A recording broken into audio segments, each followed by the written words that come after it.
ratial au final. Un quartier populaire, on n'a pas envie d'y mettre de l'argent, on n'a pas envie d'y investir. Donc on laisse le flou comme si on ne connaissait pas le sujet ou comme si c'était juste un épiphénomène qui a duré un mois.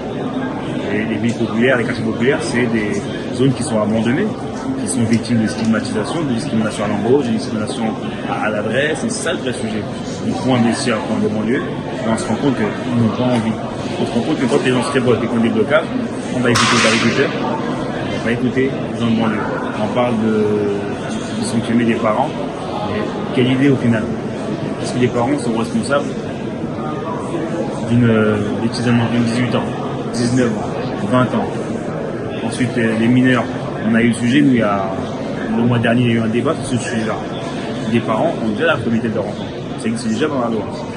Et avoir des enfants à l'école avec des enseignants dans des classes où les enseignants sont payés convenablement, avoir des AED, des AESH, c'est ça, aujourd'hui investir pour la jeunesse. Mais tant qu'il n'y aura pas tous ces éléments-là pour l'école, il n'y aura pas d'avenir radieux pour eux. C'est ça, je me suis.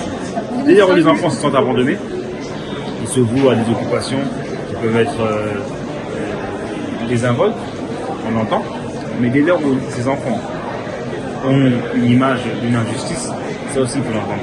Parce que ce qui s'est passé avec le cas de Naël, c'est un choc psychologique. Et le suivi psychologique n'est même pas évoqué. C'est ça le vrai sujet. C'est que des enfants qui ont 12, 13 ans ont vu une image d'un enfant de 14 ans se faire tirer dessus à bout portant. C'est ça le vrai sujet.